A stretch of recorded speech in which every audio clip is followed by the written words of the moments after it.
Have you ever met a person in life that you thought might be an angel? And I'm not just talking about your child or a friend of yours or someone that you think is angelic because of the way that they carry themselves, but someone who just popped into your life. You were stuck somewhere and they helped you, or someone that showed up somewhere in public and said something to you that you needed to hear in those moments, or someone that was sick or ill, or a recipient of charity and you thought, this person can't be a human being, and then they're mysterious. You don't see them before, you don't see them after, and you're left to think, wait a minute, was that an angel, right? I mean, it is possible that you might meet a shaitan, in the form of a human being, but like, have I ever actually met an angel in the form of a human being?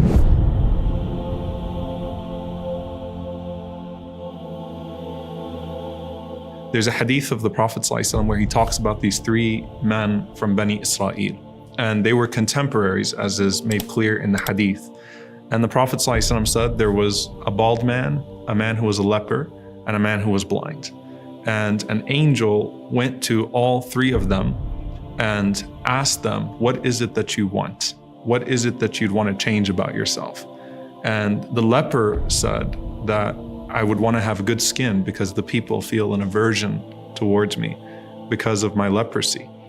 And the angel touches that person and suddenly their skin is cured altogether. So they have full skin again. And the angel says to that person, and what type of property is most beloved to you? And the man says, camels. And so the angel then brings a pregnant she-camel and says, Barakallahu laka fiha, may Allah bless you with that she-camel. And this shows that it's Allah that's going to provide, not the angel. Allah is the one who blesses. And it's also a wisdom in that this person is now going to see this valley of camels come from this one pregnant she-camel to really see the generosity of Allah subhanahu wa ta'ala unfold before their eyes. And so suddenly that person has the skin that they want, the appearance that they want, and they also have the wealth that they want and become a very wealthy person.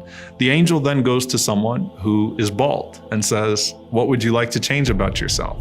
And the bald man says that I'd love to have good hair, right? I feel like it would beautify me. I feel like it's what's missing in my life. And so the angel touches that man's head, gives him an angelic hair transplant. You can't find that anywhere in the world today. And suddenly that person has a full head of hair. And the angel then says to the man, and what type of property is most beloved to you? And the man says, cows. So the same thing happens. A pregnant cow is given and the angel says, Barakallahu laka fiha, may Allah bless you with it. And suddenly he has an entire plot of cows. And then he goes to a person who is blind. And we know that that is a very specific type of test. There are multiple rewards that you find in the hadith for the person that is blind and patient with Allah subhanahu wa ta'ala. Many scholars who suffered from this. And says to the blind man, what would you like? He said, I'd love to have my eyesight back, my vision back. And so the angel wipes his eyes and suddenly he can see again. And then he says to him, and what's the most beloved of property to you? He says sheep, which is very simple, right? If you think about it. So he's given a pregnant sheep and that gives birth to an entire plot of sheep. And so he's got his entire property in front of him that he can work with and that he can deal with. And so each one has their herd now. And they have their property and they have the appearance that they want and they have the blessings that they want. The Prophet ﷺ says that then the angel comes back to each one of those people in the same human form as they were before. So to the leper, the angel shows up with leprosy, a human being with leprosy that's also poor. To the one who was bald, the angel shows up looking like the person used to look, also poor. And for the one who was blind, the angel also shows up in the form of a blind man that's also needy. And as that angel shows up to each one of them, the angel asks them for support. The leper and the bald man deny that they used to be poor, and they say that, that I earned this, and they basically shoo the man away. And the angel responds in the form of that man and says, aren't you the person that used to be such and such? Weren't you once in need? And that person denies that they were ever poor in the first place. And so the arrogance has overtaken them.